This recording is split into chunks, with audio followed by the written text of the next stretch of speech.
Hey everyone, welcome back to another wonderful, fun-filled episode, number 132 of the Retro Gamers Podcast. Larry here. And Anthony here. And Rich joining again. Yes, we got the three of us. It's another Triforce, if you will. But this is like the 16-bit Triforce now, you know, where like us and Dr. Anthony Bean was maybe the 8-bit Triforce. Sure. I don't know if size matters or not, Larry. I'd like to think that I'm maybe the 64-bit. Listen, it's how you use it. That's all I'm saying. I've been told otherwise. You're the 4-bit Triforce. I am Irish. So we're here this week. As you can see, via satellite. Basically, it's me at this point because Anthony and Rich that's not Chroma Key. They're actually there in Los Angeles. Rich, how you been? Yeah, look. That's some really good green screening. That's all I'm saying. I don't know how he's doing that, but that's some really seriously good After Effects. Hi, we're in Delaware. Rich, how you been? What's going on? Good, man. Good. Been playing. I just on the plane ride over here. I was doing the Zelda, the Link Between. Was it Link Between Worlds? Oh, on the 3DS.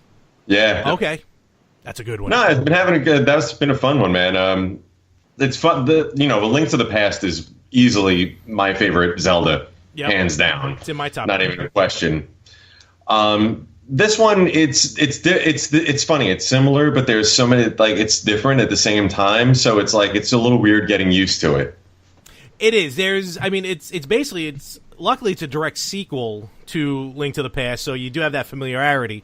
But it's with that whole going into the paintings and going into the walls and stuff. It's a little bit of a game aspect that plays into the 3DS, which kind of forces you to play 3D sometimes for a game that I really didn't play much in 3D. But it's cool that you're playing it. It was a good run. I think I got up to Ganon, and then my memory card decided to disconnect itself.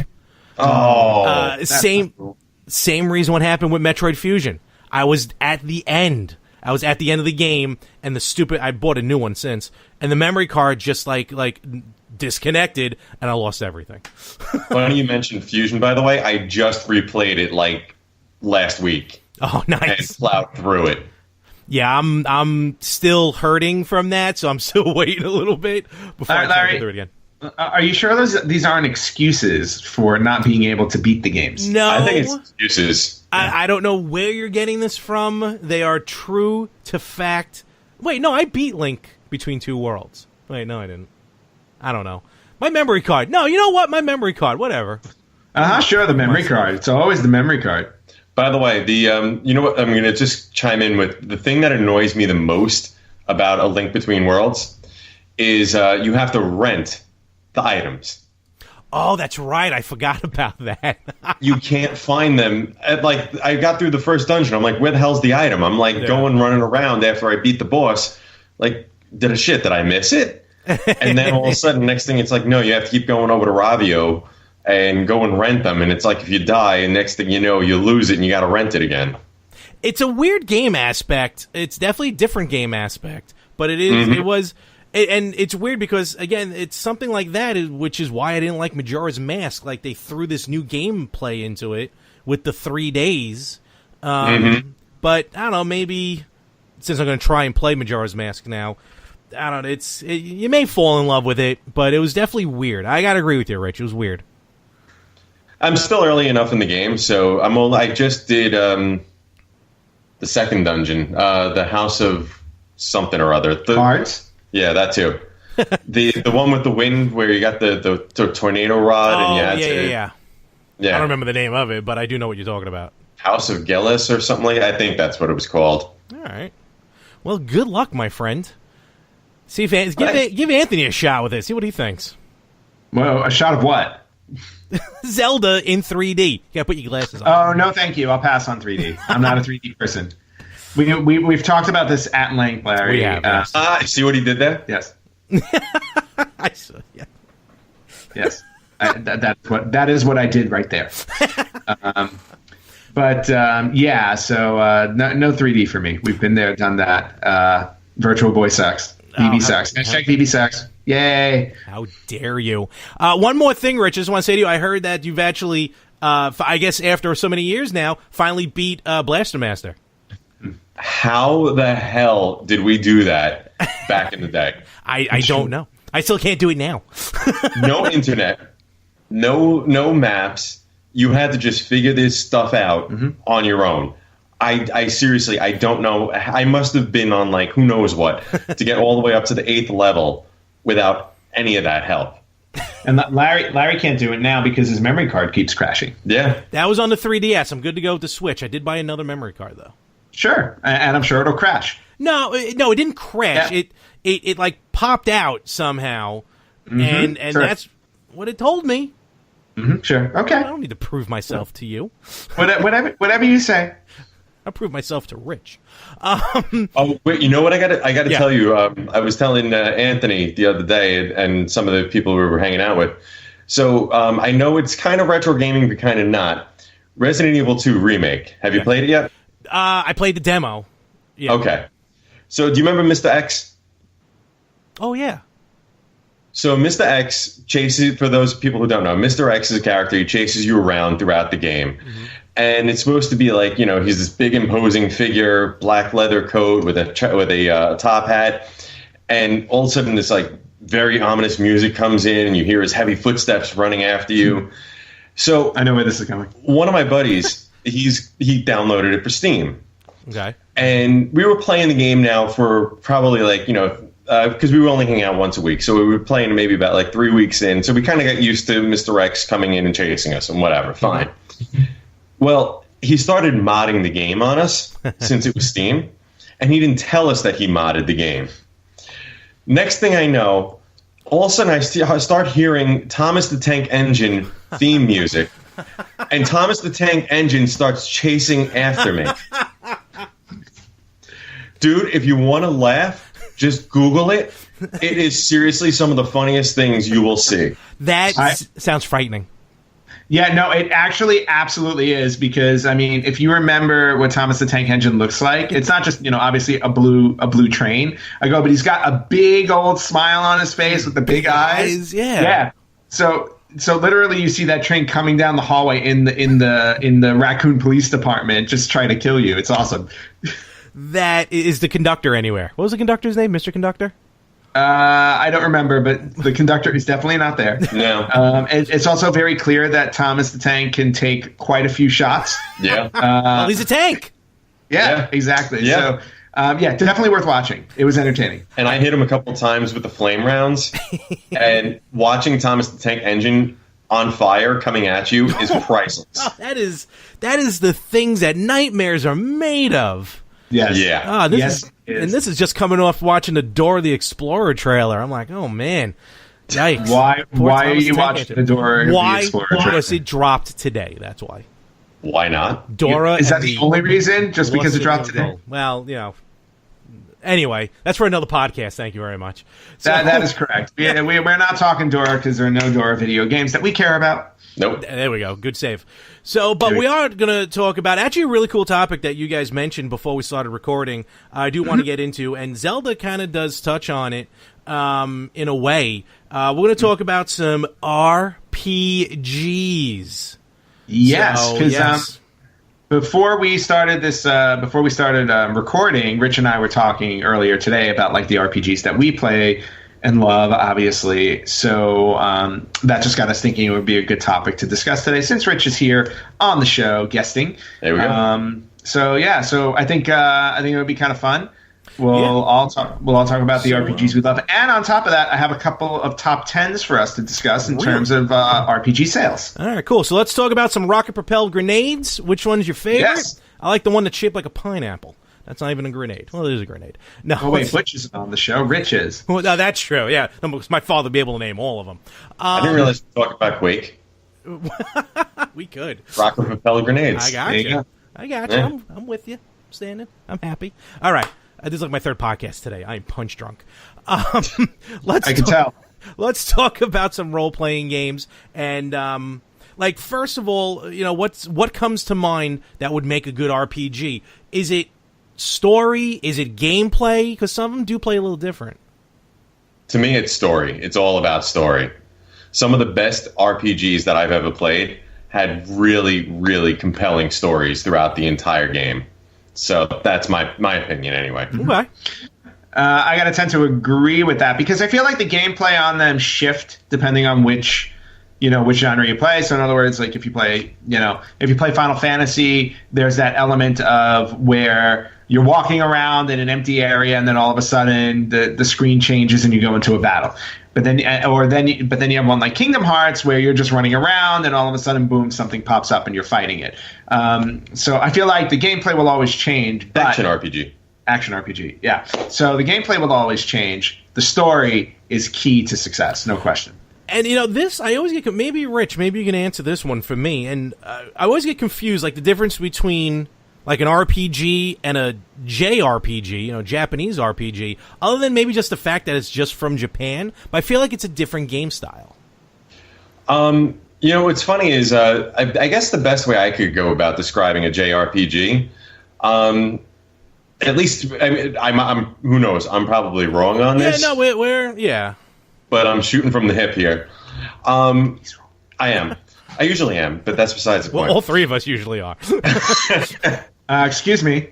But no, a lot of the JRPGs, first of all, heavy on story. That's always been one of the things that I've always noticed. And especially the older JRPGs, it was very much ongoing with that. You walk around into this, and there's a void, and then all of a sudden, boom, you get taken into this other world, I guess let's call it, and then you go into the battle. Right? Okay. That's how I always looked at JRPGs. I can see that, like Dragon Warrior, like you said, Final Fantasy, things like that. Love Dragon Warrior. Dragon Warrior was awesome. All right, I like how you guys said story-wise. Me personally, to me, it's the action.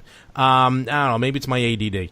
Like, I can't pay attention to the story, but the action, which is why I love, which we'll talk about in a moment, our favorite genres or games. Thank you. But like Shining Force or Final Fantasy Tactics, yes. The way those play, which is more strategic. Advance Wars on the Game Boy Advance. You move up certain blocks, they move. You move, they move, and you slowly get closer to each other. Those are the RPGs I enjoy. And we're going to talk about the top 10 RPGs here in a moment. But before we get into that, just one little thing I got to mention, and I'll post it on our Instagram page a little later. I was at Game On over the weekend, and which we're going to talk about a little later in the show.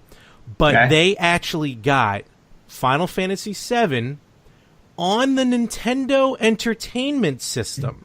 What?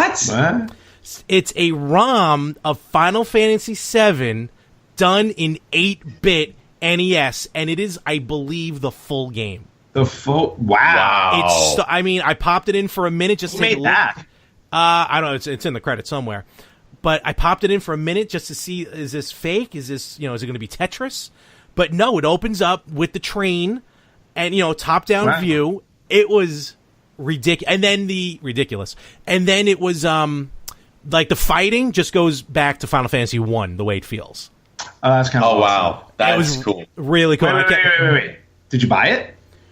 Oh, I tried my best to buy it. There was only one copy, and I think ownership was already obtained by other people.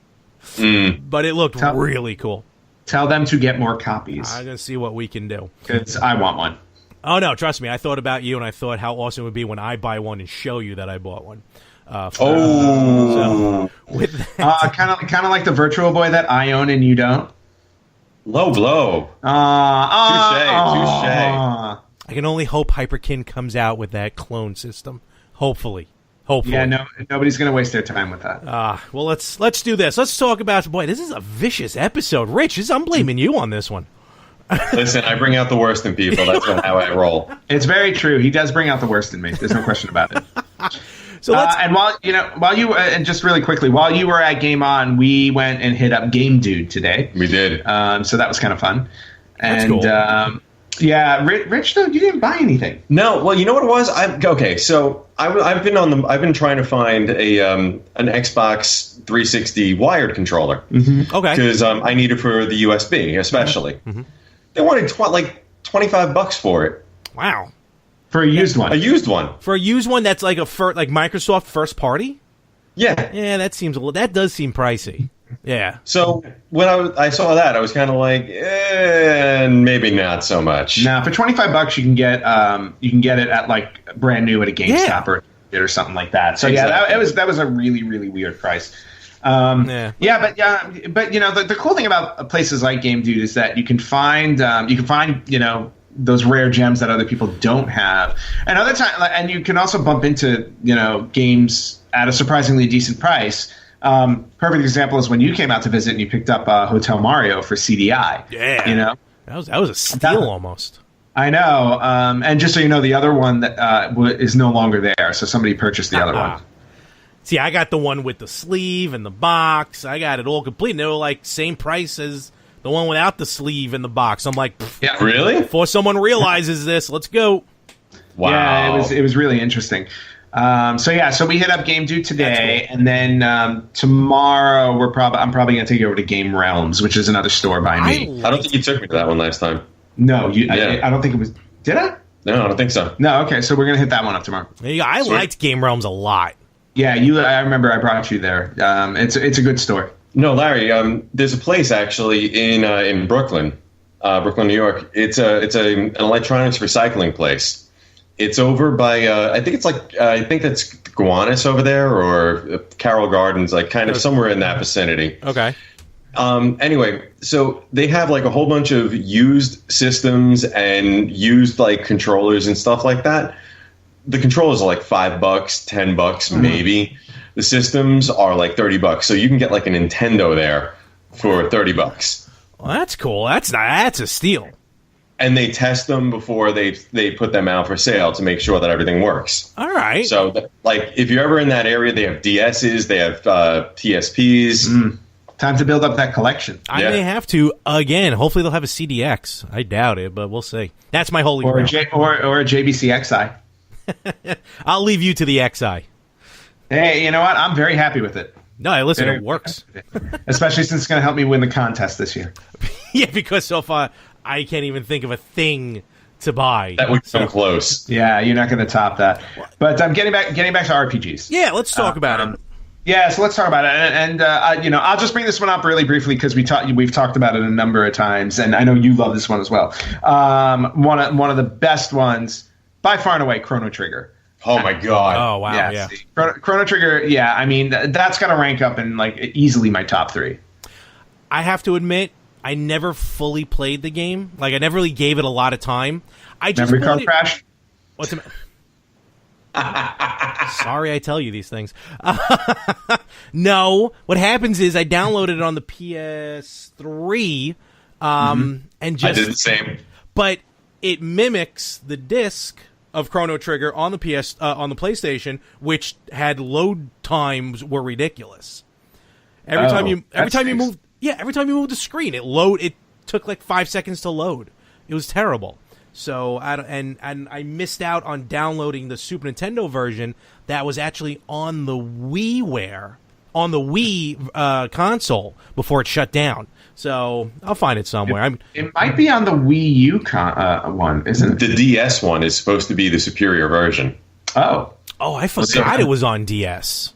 On the DS, they actually it's supposedly like the director's cut, where after the boss battle, there's a whole nother battle that happens after that. We're running out of room on this podcast. Yeah. Look at that cat. Rich, be careful. He may try and kill you in the middle of the night. Yeah, he's tried already. Yeah, it's okay. Rich closes the door. Good move. He keeps it safe. One day I woke up, I look over, I'm like, what the hell is that? Mm-hmm. But seriously, Chrono Trigger, I only played it for the first time maybe 5-6 years ago. Okay. And that game was everything everybody said it was. Mm-hmm. And I could not believe how a game that came out in 1995 had that much jam-packed into it. Mm-hmm. It was astounding. Yep. No, and 10 different endings. Yeah. Oh, don't even get me started on multiple endings. No, I'm definitely going to give it a shot. Now, remember that you jog my memory, it's on the DS. I think I'm definitely going to look for it now. Yeah. So, all right, that's cool. Now, this top 10 that you've mentioned that you have. Yes. What do we got? Okay, so we've got the top 10 selling RPG franchises. So this is going to be a cumulative list. Cumulative. Don't say what the number 1 is yet. Larry. No. I'm going to start at number 10 and work my way up. That's usually how these lists work, Rich. All right. Has David Letterman not taught us anything? Yeah, I mean, come on. What? I thought we started at 1 and work our way down. Yeah, no, that's in the upside down. Okay. Number 10. Communicate through Christmas lights. But if you go. Okay, but Larry, really quickly, since Rich brought it up, if you were to predict what the top one would be, what would you think? This is RPG franchises. Immediately that comes to mind is Final Fantasy, but I'm wondering if Pokemon is considered an RPG technically. Okay. So I'm actually going to go Pokemon. Okay. So we're going to hold off on saying what it is, but I wanted to get your thoughts on what you thought was going to be number 1. Right. And we're going to do a 1-2 punch with this. So, Rich, you can go first. All right. So, coming in at number 10, we've got one that all of us, I'm sure, have lost a number of friends to. Yes. World of Warcraft. Oh, yes. Wow. I'm actually shocked that's number 10. I thought that would be higher up. But think about it. They haven't had that many games released for it, right? Yeah, it's really just kind of the one. But it's also the subscription. I figured that would be thrown into it. Leroy Jenkins. I actually that sales number. So it had 33 million copies sold. Oh, okay. Now I see how we're doing this. All right, now it makes sense. All right, that's very interesting. This very computer that I'm recording on, this iMac, was originally purchased because I was actually going to invest in playing World of Warcraft. That lasted 3 months. Because I remember. Yeah, because I pre-purchased a 3-month subscription. I stopped playing like a month into it, and then one day I'm like, "Oh, how's that subscription going?" I literally log in, and there was a countdown to when my card was going to be recharged. Yeah, I can't think. And I literally had about 5 minutes before it was going to happen for another 3 months. Wow! Cancel. So good timing. And I got to admit, our friend Jonathan. Yep. He, for a while, was playing World of Warcraft on his Twitch channel. That was some of the funniest stuff. I'd watch this maniac for 4 hours. Just watching him play, and him and his friends playing Warcraft. It was nuts. Mm-hmm. Big shout out to Jonathan. Yeah, no, it was definitely entertaining to say the least. Yeah, especially with him. So yes. Okay, so moving on to number 9. This one has a shade over 33 million, so it just edged out World of Warcraft, and we have the Witcher series. I don't know if you ever played the Witcher series at all. Didn't realize that was considered an RPG, to be honest with you. I always thought it was just the first person, like shooter type. Exactly. Yeah. No, apparently it ranks on the RPG list. We'll take it. Who's going to argue with the list? Take it. Yeah, and it's one of the games that I never played for that very reason. You know me with first person; it just does not work. Yeah, unless it's Dead by Daylight. Yeah. Dead by Day. Well, no, Dead by Daylight's third person. Oh wait, isn't you? No, first person is the killer, but I don't play the killer because of that reason. First person. It gets me very dizzy and gives me a headache. Fair enough. Alrighty. It's the Virtual Boy of perspectives. How dare you? Number 8. Number 8, coming in at 36.5 million. Okay. So this was actually a franchise that I'd never played before, but Black Friday, they had a copy of this for $20, and my wife and I, she likes to play multiplayer games, so got her in on this, and Diablo. Oh, Diablo, yes. Great series. Diablo 3, I love. I must have bought that game already. It's one of those games we've talked about in the past, me and Anthony. Like, you end up buying them for every system that comes out. Yep. I bought that one already 3 times. PS3, PS4, and now on the Switch. Diablo 3 is fantastic. We literally just beat it maybe about a month ago. Okay. Phenomenal. No, the game is awesome, especially in multiplayer, because when I bought it on the Switch, buddy of ours, actually, with me and Anthony know, and a listener of the show, Tim, he kind of got me back into Diablo 3, but with the seasons. Like, not the main campaign, but the different seasons that you can do, which are constantly ongoing. And it was just, I mean, the game is just, that's the type of RPG I also love, where your stats go up, but it's a hack and slash, but it still has RPG elements. You know what I liked about it is, you know how many, we've all played with that friend that's basically like, you know, an item whore, that the minute an item shows up, they're like, boom, I'm going to take it. Yeah. And then you get nothing. Or, you know, the gold, same thing. So I love the way that Diablo 3 has it, where you make the kill, there's an item, it might go to Anthony, it might go to you, it might go to me. Who knows who it goes to?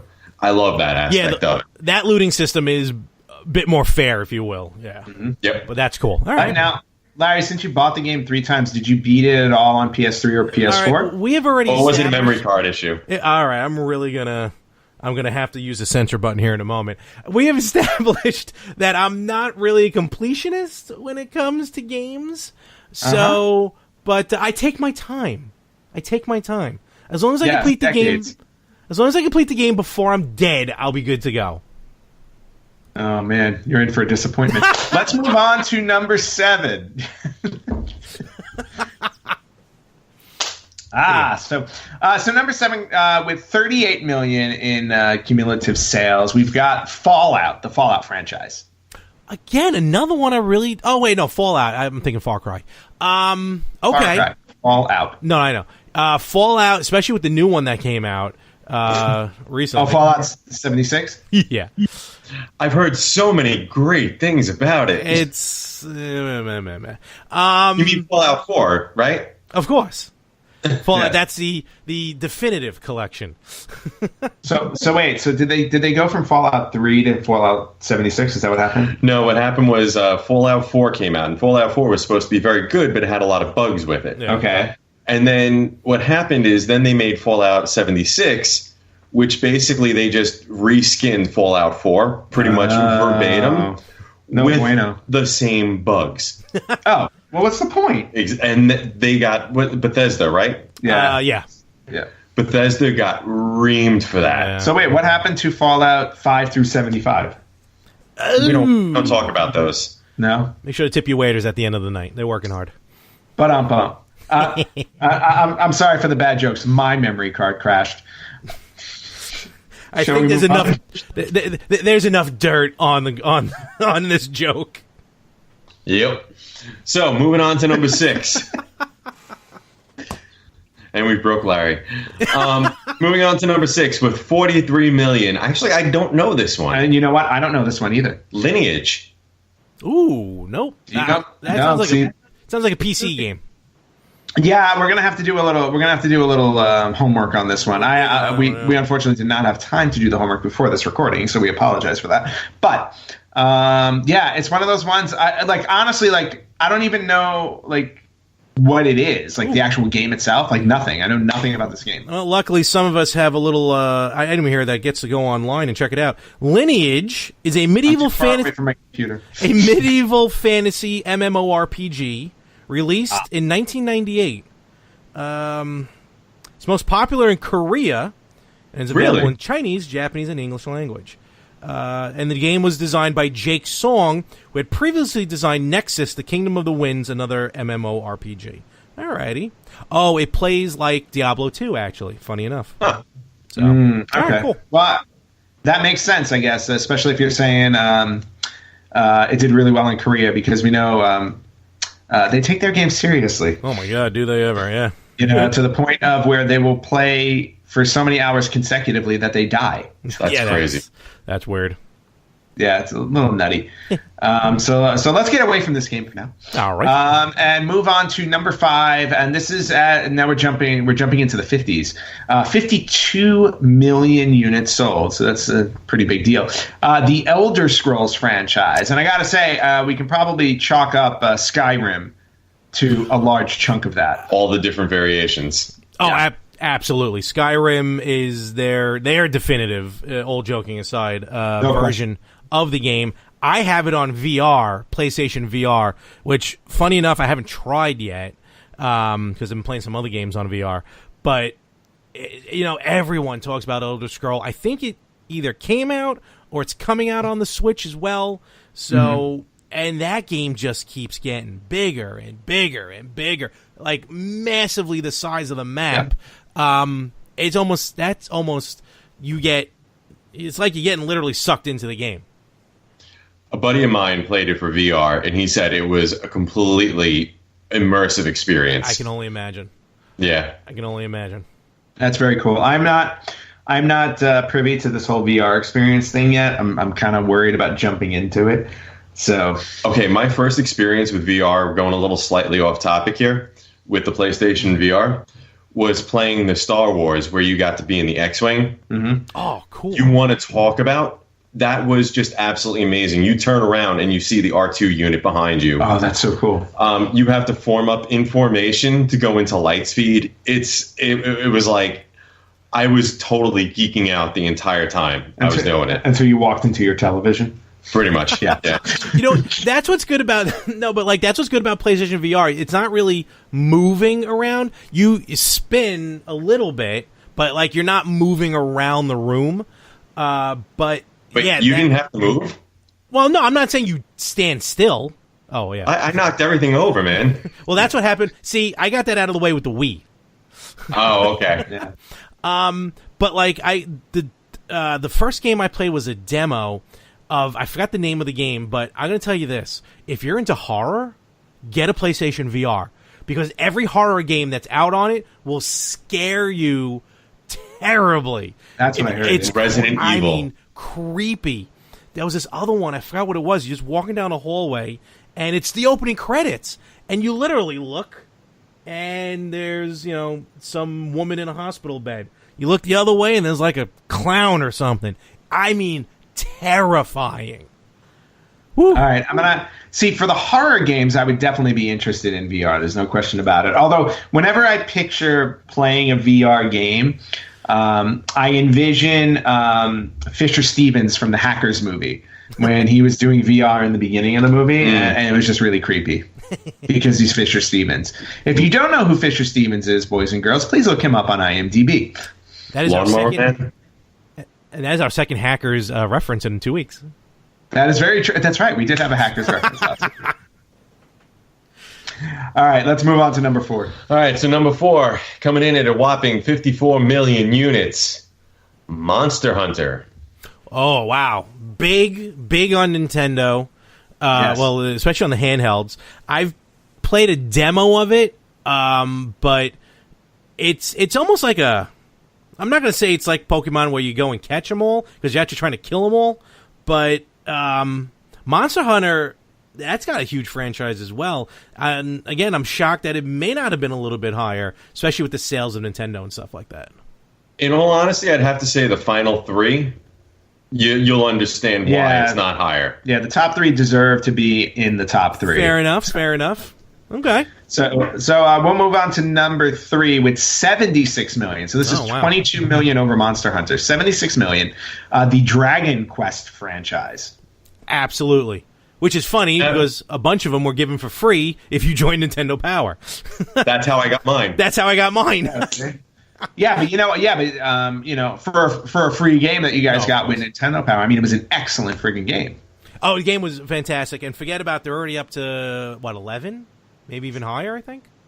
Well, I think it was 11. Yeah. And which one was the one on the PlayStation 2? Was that 7? I'm going to probably... I remember 7 was like one of their magnum opus. Everybody that I know who played 7. I'm going with 7. It could be whatever number, but it was the PlayStation 2 one. And I know people just raved about that game. Now, I've seen other people play it. I've never played it myself. It looked like a lot of fun, but I think it was something like, at that time, it was like a 70-hour game. And at that point in time, that was like a humongous game for the PlayStation 2 era. And for those who may be like, wait, what is Dragon Quest? In North America, we know it as Dragon Warrior. So Dragon Warrior here in North America, Dragon Quest in Japan. Not only that, but now Dragon Quest is starting to branch off into like the Minecraft with Dragon Quest Builder. and actually the sequel's Really? coming out soon. Yeah, on the Switch.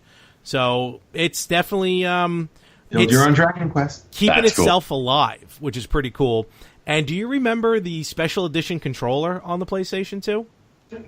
No. It was remember the one of the very first enemies that you encounter in Dragon Warrior, Slime. the slime, and that's what it is. The controller is the slime. You turn it upside down and play Yes. it, but yeah, very Now that awkward. you said it, I remember it. That's kind of awesome. Yeah, all right, It's a cool. blue slime. Yes, Damn slime. sweet. Yep. Well, if it was green, I think they'd probably get sued. Very true. All right, destroying number 3, all the other ones, and coming in at 144 million. Would you like to take a wild guess which one this one is? Okay, so we haven't mentioned Final Fantasy and we haven't mentioned Pokemon. I got to assume these two franchises are in the top 2.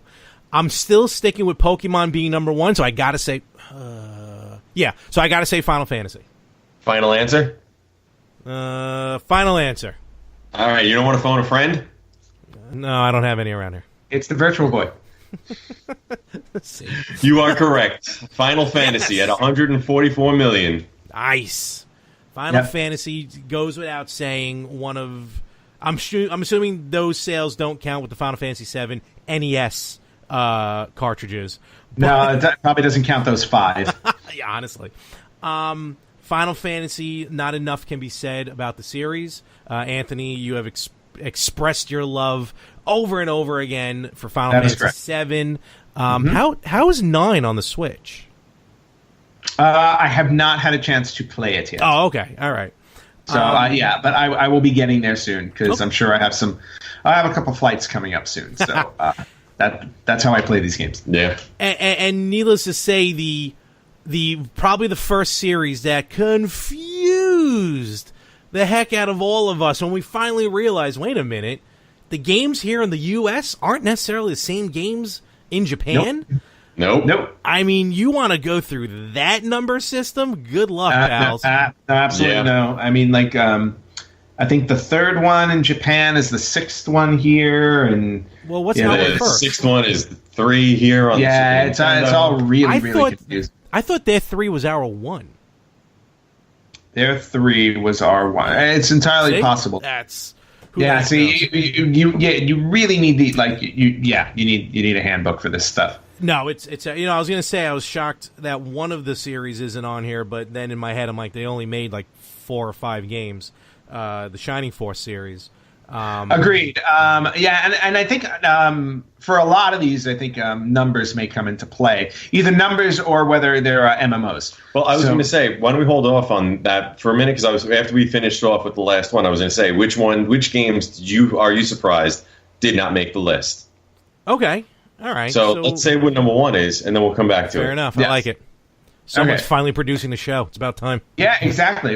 And while we're recording it, which is perfect. Hey. I love it. So so we're going to talk number 1 now, right? Okay. Yep. So Okay, Larry, do you want to announce number 1? You announce- I'm going to assume that a lot of people have gone and caught them all, seeing how they release 2 versions of the game every time a new one comes out, because Nintendo loves making money hand over fist. We're talking about Pokemon Pocket Monsters. That is correct, and at a whopping 305 million. Wow. So more than double Final Fantasy. Well, that's what you get, again, for releasing 2 versions of the game every time. And on a side, And I guess it helps that every game now is fully endorsed by Ryan Reynolds. Yeah. I still think that's a good pick. I was going to say, and Pokemon, not only on this list is the highest grossing franchise for RPGs, I believe it's the highest grossing franchise, period, against Star Wars, against maybe even Marvel. I heard this somewhere, that Pokemon is like the biggest, period. And that's movies and all the other merchandise and stuff like that, TV shows. That wouldn't surprise me in the least. I mean, I can't think of any other franchise off the top of my head that would come close to selling over 300 million units. And here's the other thing I want to throw out there with that number. Final Fantasy series has been around since what, the middle 80s? Yeah. Pokemon's been around since what, 98, 99? A little earlier than that. I think I was 96, 97. Yeah. But also keep in mind, like Final Fantasy, you got about 15 games out of it. There are a couple of other ones that were spin out, like Tactics and stuff like that. You got so I'd say on average, maybe you got 20 Final Fantasy games. I think you got way more Pokemon than that. True. Absolutely. I mean, yeah, way more Pokemon games. Yeah. Who could forget Pokemon Snap? Yeah, I have Pokemon. I was gonna say, didn't you have Pokemon Snap in? I still have Pokemon Snap, Pokemon Puzzle League, both Pokemon Stadiums. Pokemon Puzzle League. Yeah, for N64. So so it wasn't even just the RPGs. I mean, there was so much to that franchise, and there's going to be a whole lot more thanks to the movie that's coming out. So that, and forget about the cards. People are still playing Pokemon the card game. Oh my God, going with the card game. Yeah. Did you hear about how much an unopened box from 1999 went for recently? Oh God, yeah, you told me this. I feel like this actually sounds familiar. I mean, I'm not going to venture to guess, but I'm going to. Well, screw it. I'll venture to guess. I'm going to assume it's got to be like 100. It's 6 digits. 6 digits. It's not, but you're not far off. Okay. 66,000. Oh wow! Wow! Yep. Wow. And you know what? That does fall in, not price-wise, but like I know a lot of people like collect baseball cards and football cards, and unopened sealed boxes, they do go for a lot of money because, again, it's kind of the mystery that's in there. Exactly. Along those lines, I know a friend of mine was looking into some of the newer Pokemon cards that are very detailed nowadays, and I think there was like 200 and some of them in the lot, and it was going for like $2,000, and people were bidding on it. So yeah, well, and yet I can't get anybody to buy my Yo MTV Rap sealed boxes. What's that about? Oh, I will buy those off of you in a heartbeat. There's got to be somebody on the south side that wants some. Yeah, but you know what? Like, how come those don't go for like $5,000? Listen, I need. Doesn't everybody want a limited edition Vanilla Ice card? Forget that. His card? It might be his rookie card. It okay. should be. Yeah, since he was only around for like 1 year. I'm still looking for my, my DJ Jazzy Jeff and my Fresh Prince cards. You know what I mean? And my Dr. Dre and Danny Glover. I mean, those are the cards that you definitely need to get. No question. There's no question about that. And yet, nobody's interested in buying those. So I don't think I'm going to get $100 for those. Danny Glover? No. Forget about that. No, we're just going to get it. Wow. Okay. And then just to touch back on the list one more time, for the top selling RPG games in terms of single games, I'm not going to go through the whole top 10. I'm just going to point out the fact that 7 of the top 10 are Pokemon. Okay. With Pokemon Red, Green, Blue, and Yellow at number 1, 59.5 million. So they... What was just on that? My cats are trying to kill each other. Oh, they took something out. Oh, yeah, they did. There it goes. Okay.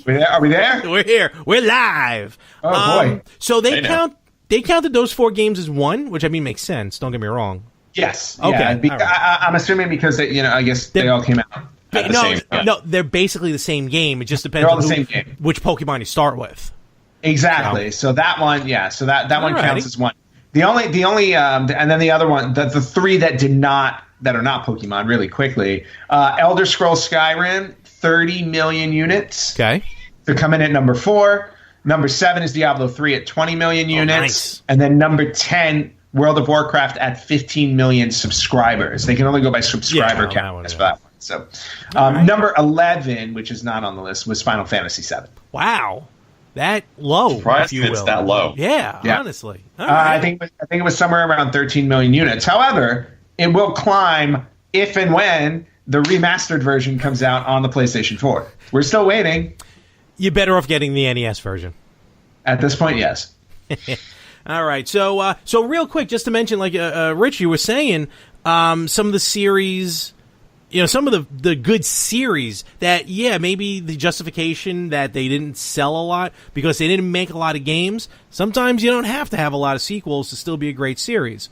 My go-to is Shining Force. Love the Shining Force series. Probably one of the few RPGs I have beaten. Shining Force 1 and Shining Force 2. Got my Holy Grail, Shining Force 3, finally. And I can't wait to play it on the Polymega.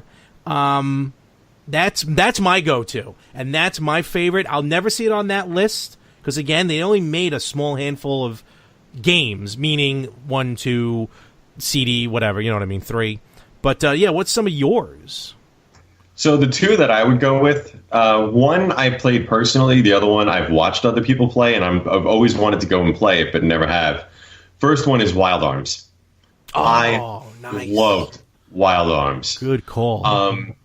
And I know Wild Arms 2 I tried playing, couldn't get into it, but I know 3, there was a huge following for 3. And I would have to say, because I remember everybody was huge up on Final Fantasy VII when I first played Wild Arms. And I tried playing Final Fantasy VII, couldn't get into it. And I was just and I'm going to date myself here, I went into a software, etc. Yeah. Wow. Where the hell did I pull that one out of? We don't want to show the viewers. Exactly. So, and it was $10 when I went in there, and I was like, you know what, for $10, I'll try another RPG. So I picked it up, and that game just knocked my socks off with how good of a story, and the ending battles were just intense. And then the other one was the Persona series. Ooh, okay. I never played those. Friend of mine played the first one. I watched him play the first one, and Anthony and I were talking about this. This was going back to the time when, like, he would be sitting there. My friend would be sitting there playing the game, and I would just be laying on his couch, just watching him play the game, and I would just be enthralled watching the game being played. That's cool. Yeah, that's definitely cool. And I will tell you which one's your favorite, but I think we all know which one it is. Well, we all know Final Fantasy VII is Final Fantasy VII and Chrono Trigger are definitely the 2 that are my go-tos. No question about that. I'm more of a line of RPGs that I've always wanted to play that I haven't had a chance to. Okay. Secret of Mana is one of them. Ooh. And I've always wanted to play it. Now it's on it's on the Super NES Classic. Yep. Yeah, the SNES Classic, the SNES, and Earthbound was another one I wanted to play. Oh, I've only heard good things. Did you? I don't know if you're going to talk about it later on, but I do. I feel like this is the best time to mention it. Have you heard about the Star Tropics issue on the Switch? Yes, I did. No. So, would you like to share? Yeah, so this month, with the NES Classics, if you will, on the Switch, one of them was Star Tropics. Great RPG from Nintendo. Fantastic. But what Nintendo failed to realize is that as you progress through the game, at one point you need a code. The way you got the code was through a physical piece of paper that came with the game that you needed to do something with that obviously is not going to come with the game. Wow. Now, I suggest people just call the Nintendo Power Hotline. I would. Now, here's the thing. Obviously, in today's day and age, we have the internet. So everyone can just simply look it up. Yes, it's not the way that Nintendo intended, but, you know, you have to give and take with the situation. What's cool about it, though, here's the thing. It was a code to get somewhere. What you had to do was, in the game, going back originally, there was a piece of paper. You had to wet the paper, and the wet paper would reveal the code. Yeah. Really? Yeah, no, for real. I wish I saw this, like, in person. Kind of like Metal Gear Solid. At one point in Metal Gear Solid, you need a certain frequency. It was on the back of the jewel case. I remember Yeah. that. And Yeah. I want to say Earthbound does something like that, too, in the instruction booklet. But don't hold me to that one. So what I find funny is this whole situation. Everyone's up in arms. Like, oh, Nintendo dropped the ball. This, that, and the other thing. On these news sites. And then at the end of the article, they go, all right, oh, by the way, here's the password. Yeah, here's the password. That's what's going to happen anyway. Which on a side... Side note is 747. Which, because someone said they remembered it because of a Boeing 747. I'm like, I've never played this game, and I'll never forget that code. That's funny. There you go. There you go. This was cool. Wow, we ran with this one. This was a fun one. We're not done, though, but we definitely want to hear from all of you listening, all of you watching, what's your favorite RPG series? What are some of the games that you love? What are some of the games you want to play? Hit us up on our Facebook page, on our Instagram page. Email us. We'll give you all those links at the end. And, we'll see what's happening. Yeah. Larry, really, really quickly, what was your favorite RPG game on the Virtual Boy? That exactly. Thank you. Right? He should be quiet. You're exact. Which one was that? Is that What? Link. Okay, that was Link. Thank you. Link is meowing. Link is my friend. No, because even he no. What he was meowing was nothing. There were no RPGs on the Virtual Boy. That's what he said. I think there was one in Japan. No, not even they wanted it. This is what I put up with, people. All right, so I was actually at Game On this past Friday, and I thought it would be kind of cool because I actually ran into a buddy of mine who I wanted to get on the show here for a while, so I had a few minutes. It was game night, and we're all playing different games. So right now, real quick, here's my buddy Thomas. Thomas, Retro Gamer. No relation to the Retro Gamers. But, I did a little interview with him, see what some of his stuff is like and what he's into as far as the streaming and the games. So check this out, Thomas, Retro Gamer. All right, so I'm here at Game On. We're having a game night here where everyone basically has been playing Ninja Gaiden. Later on tonight, I'm going to be playing Super Mario Brothers 3. I'm going to try and beat it with no warp whistle. I'm sure I can in the allotted time that this store is open. And I figured today, or tonight, or whenever this is, going to have a buddy of mine here who also is a retro gamer. Who's playing right now Hook, actually, on Genesis. Thomas, Retro Gamer. Thomas, what's going on? Hey, not much. So, I guess it's the Retro Gamers, meaning the Thomas Retro Gamer. And so, first and foremost, where can they find you? Thomas Retro Gamer page over on Facebook. And usually on, I would say, Twitch at TBZ29 WWF. Then I would say on YouTube at TBZ 2006. You are all over the place. That's what it is. I mean, YouTube, Twitch, Facebook. All right, good. That's what it is. You know what I mean? And then I also have even also like a Patreon. I believe that. Oh, if I remember it now. Wow, it's been. Well, you can find it from the other pages of anything. Yeah, but it'll be on Facebook. That's everything's on there. My Facebook page. All right. So it's on there, and I guess if you guys want to follow me, I'm always every day. Well, not every day, but once in a while. And we're not franchising the name. We're both of us here into retro gaming, and we enjoy it. Like I said, right now he's playing Hook on Genesis. This is a pretty cool version of the game. Yeah, it is. But but Super Nintendo is. I guess it has great music. Is that your go-to? What's your favorite system to play? Probably Super Nintendo. All right. Which is Signature has a lot of 6-button, button controllers, and especially NES does. But it's more of an easier way to do it, and easy to play. All right. And how long you been doing all the streams and everything? Since 2006. Really? 2006. That's when I started on my YouTube channel. Oh wow! All right, that's cool. So it's much easier, and now, but hopefully I'll be able to get my own sponsorship, and that's where I'm looking that's what we're all hoping for. Trust me. Yeah. So, what games do you usually like? With us, we usually tend to always talk about, and we can't help. We grew up with Nintendo, so we tend to talk. We're more Nintendo heavy. What do you play more Super Nintendo games? Like, what's usually your go-to? I would have to go probably with Super Nintendo, but I'm always a action, kind of game, like action platformer. So that's your favorite genre? Yeah, but usually my mystery kind of games, especially I would say Until Dawn on the PS4. Okay. Which is a great, based off kind of what the Scream movies, if everybody knows that. Oh yeah. That's basically a good thing to go by, but it's a good game right there. And I've seen you play. You have played recent games as well, so you definitely don't shy away from those.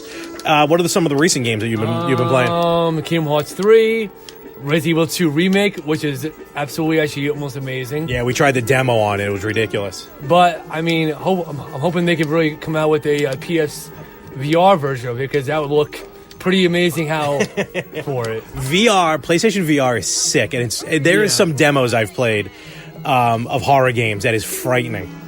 Like, legitimately frightening. Definitely. So, tell us a little bit about yourself and like, what systems did you grow up with? I would say probably my first console was probably NES. Okay. But the I would say everybody knew about it was the Super Mario Brothers, one for NES. That was my go-to game almost.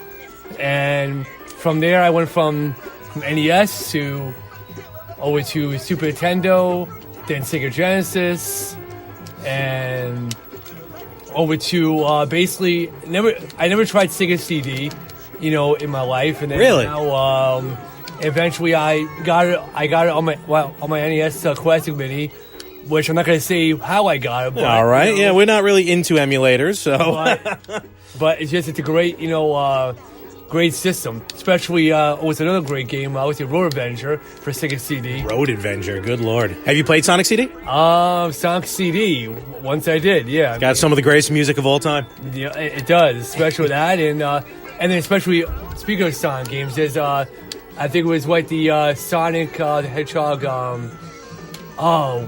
It just came out for the PS4. Where they had Sonic Mania. Yeah, Sonic Mania. That's it. I mean, which is they remastered a lot of the classic levels and classical music, and it has its own soundtrack, which is I think I saw it on why it does, and it's a great great game I grew up with, Sonic, and I mean what else? Then I went up to Sony PS1. Let me ask you this, because I like to ask this with everybody. Yeah. What was your first game you ever beat? My first game I ever beat. I would have to go with. Wow, this could be a good question. Very good question. It's a tough one sometimes. Oh, what game have you beaten that you felt most accomplished with? Probably Super Mario World. For Super Nintendo. Okay. Which is my first accomplishment when I beat it with my dad when I was about maybe 12, 13 years old, maybe 14. Okay. Over at his his house and. The fact that you were that old when you beat it doesn't make me feel so bad that I'm as old as I am. Yeah, but it's a great game. That's why. So that was probably my very big accomplishment, which I can imagine. And so that's the most important kind of game. I can feel like I've been through a lot of challenging games. What are some of the games that you want to get your hands on that you haven't yet? I would probably have to say Batman for VR, which I played. I did play the demo of it, it was a little sample of it, but it's still. I like the concept of actually moving around in the. It's weird. Yeah. It takes some time to get used to. Yeah, you don't walk around the room. Don't get me wrong. No, but it's weird. But I'm always a big Batman fan, especially the Batman movies, especially. Another Batman good arcade game would be Batman the Tim Burton arcade. I never played that one. We've talked about this before. Yeah, which is a very good game because it is based off the movie on lots of parts on it. Okay, this is a very good one. What are some of the system like? What's your dream system to play? I probably have to if I wanted to if I would get my hands on it. If you can get any system you want that you haven't played besides the VR. Probably I'm going to say the Nintendo Switch.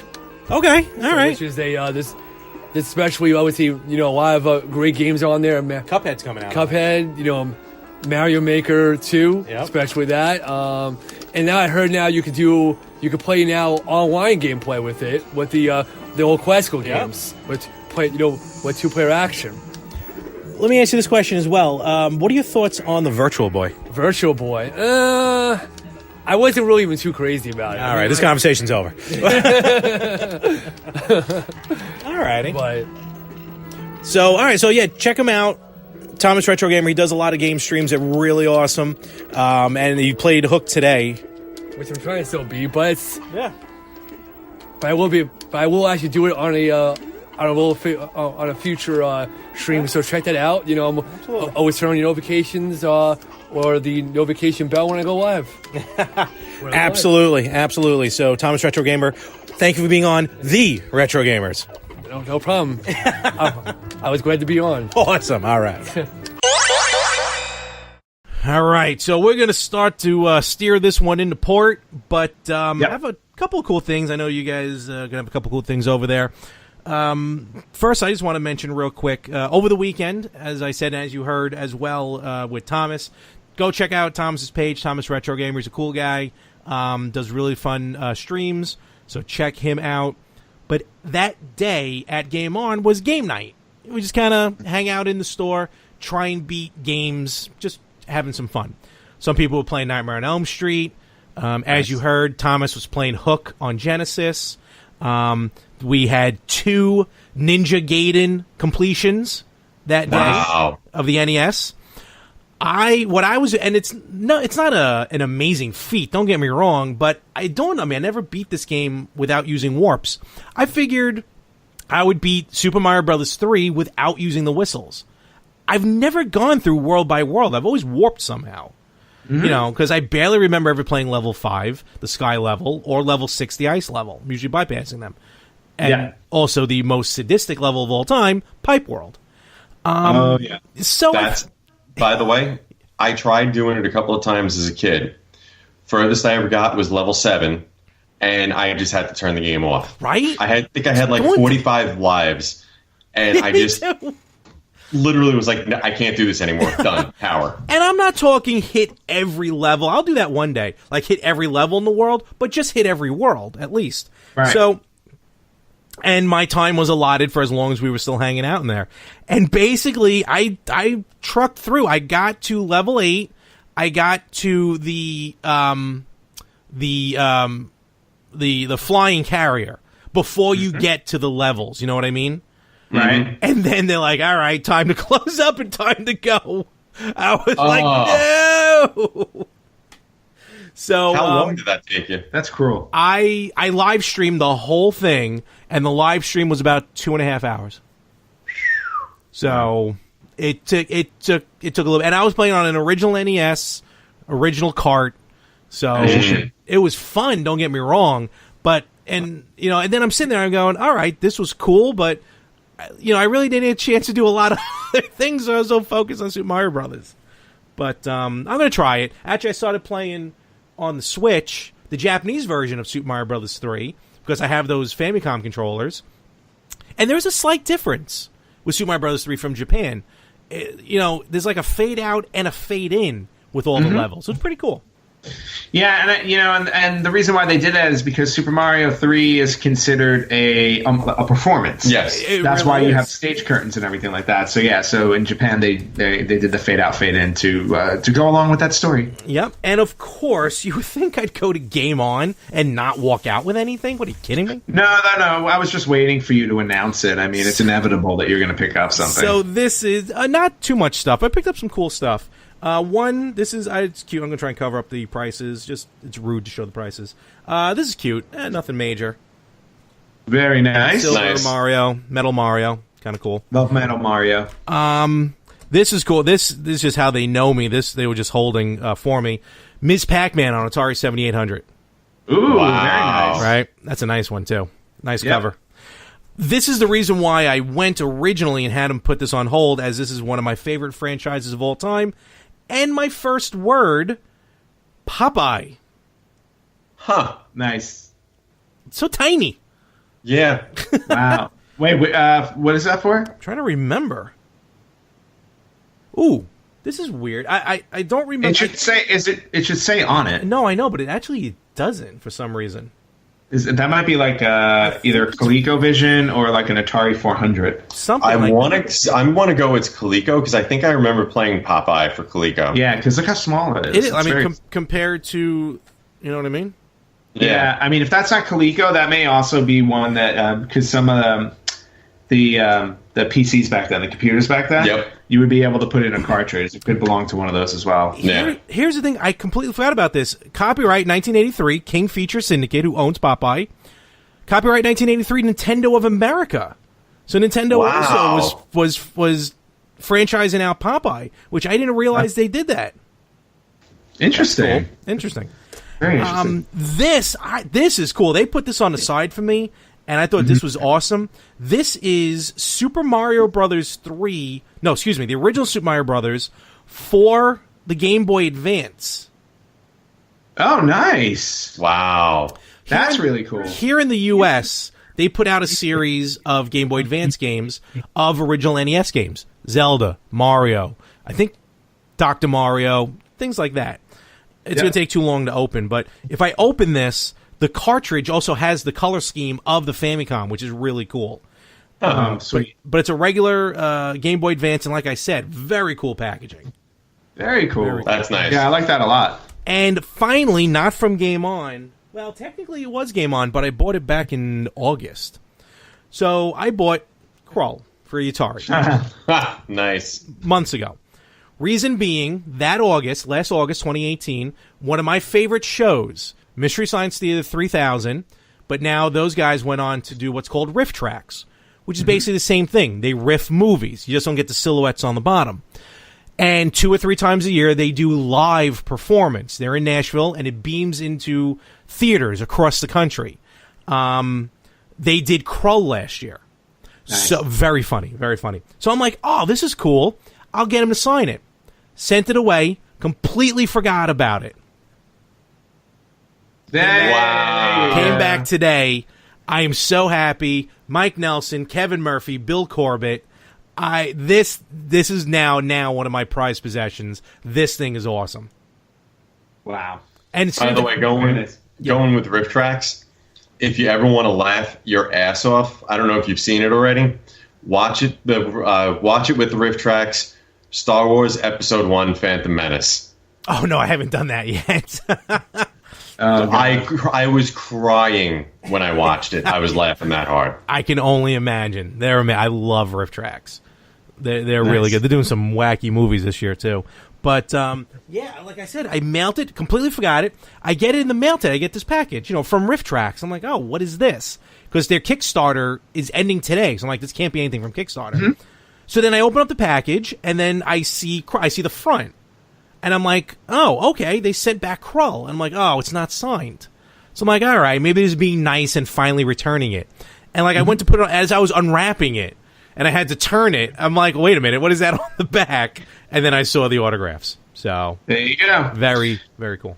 Oh, and speaking of things that come in the mail and that we're showing off, I need to go grab something that came in the mail today that I'm going to share on our podcast. Oh, okay. I shall return in a moment. Then me and Rich will continue.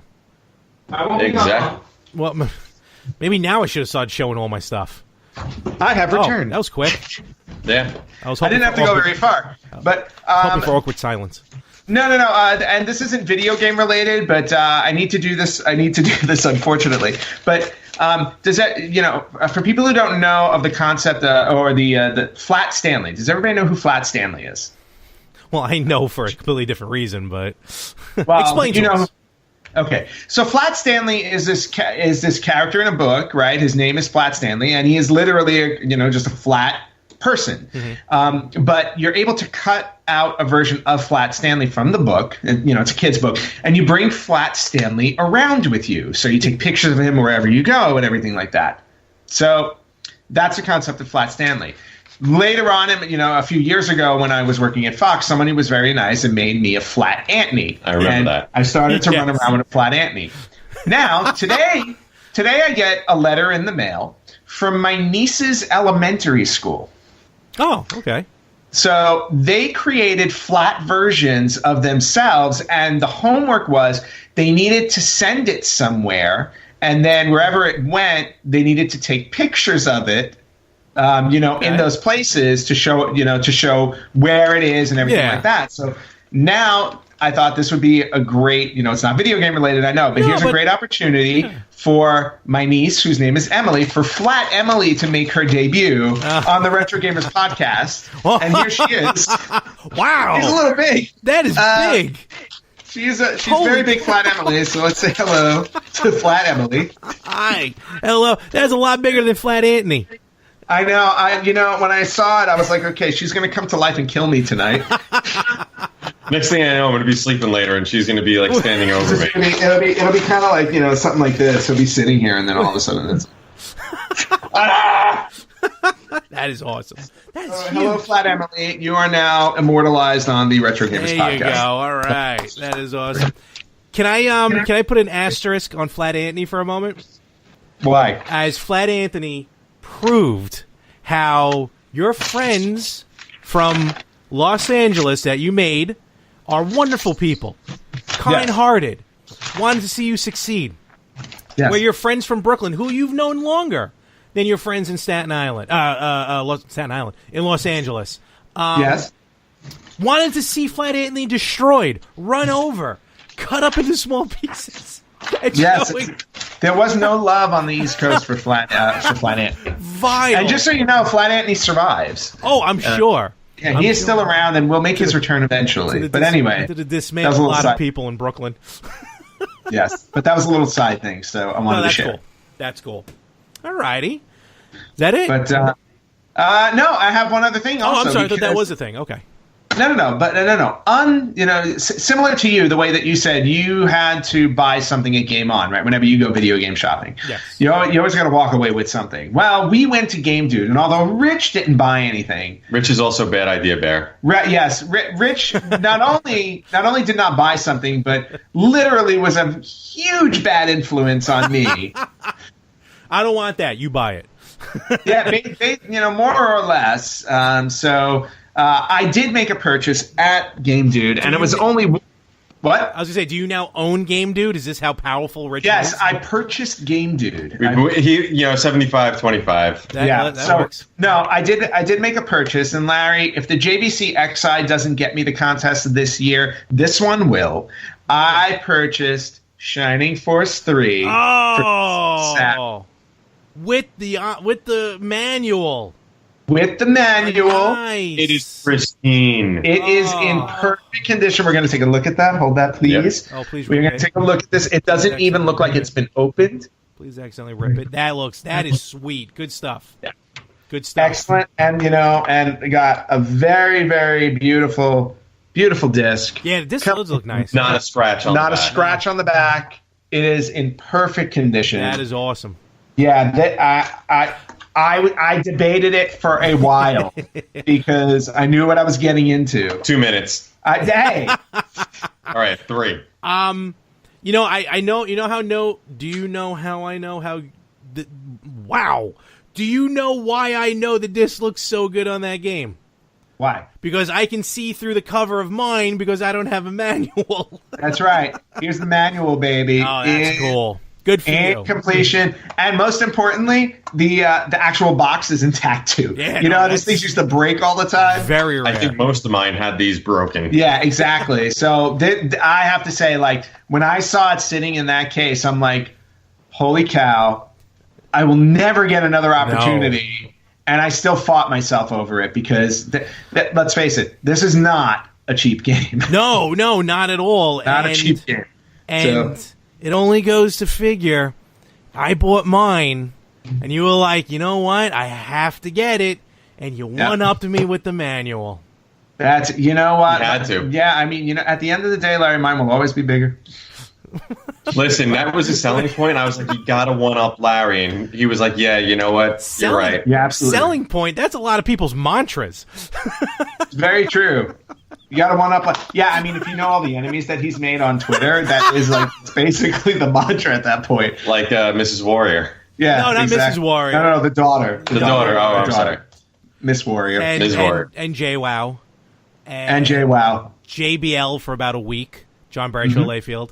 Yeah, he's made a lot of. And Ralph Garman. And Ralph Garman. Yeah. So. Well, but anyway, so that was the purchase that I have, and then one other quick little bit of news I wanted to share before we go. Yeah. Currently, Sega is holding a survey right now on. They're asking fans what they think about some of their most well-known franchises. They're actually farming for some information. Okay. So basically, I'm going to read this really quickly. They're asking what Sega games players own, and they follow this up by asking what existing Sega series players would like to see more content for. Oh, wow. So they're actually asking the fans which games you'd like to see more of. And some of the games on the list include Super Monkey Ball, Gunstar Heroes, Sonic the Hedgehog, Bayonetta, Phantasy Star, Golden Axe, Streets of Rage, Jet Set Radio. Oh, wow. So if you head over to games.sega.com/survey, facebook.com/survey. Okay. Take the survey. It takes about five minutes.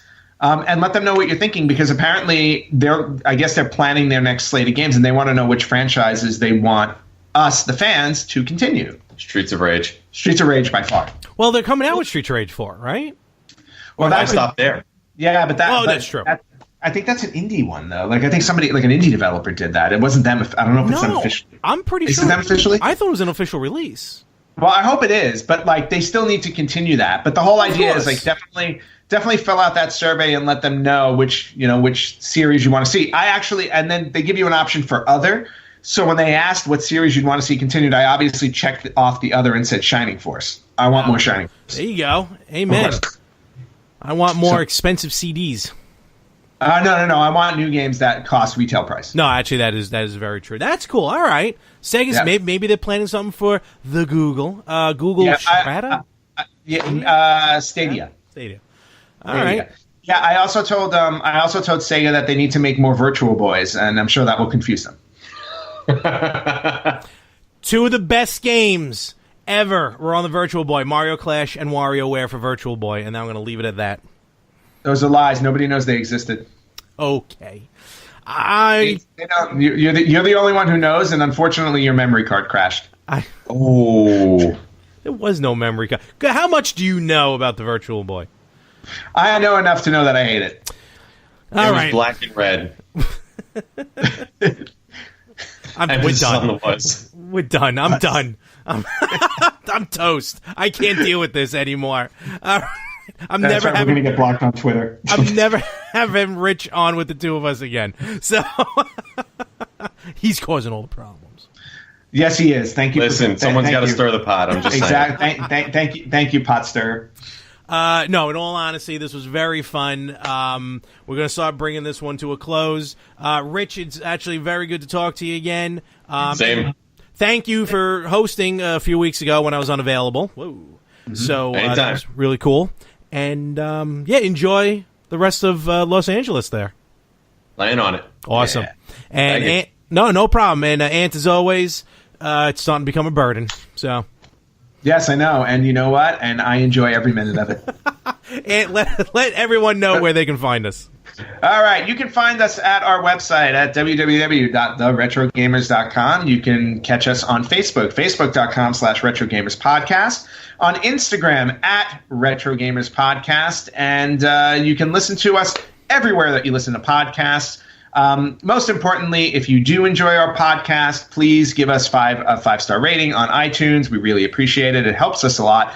Or subscribe to us on YouTube if you want to see our ugly mugs talk about retro gaming. You can see the games that I mentioned and the cool autographs that I got. Yes, you can see those cool things. Or you can look at the really cool Shining Force 3 that I got on the Sega Saturn. It's very pretty. And with that, folks, I am very happy to say we will catch you right here next week on the Retro Gamers Podcast.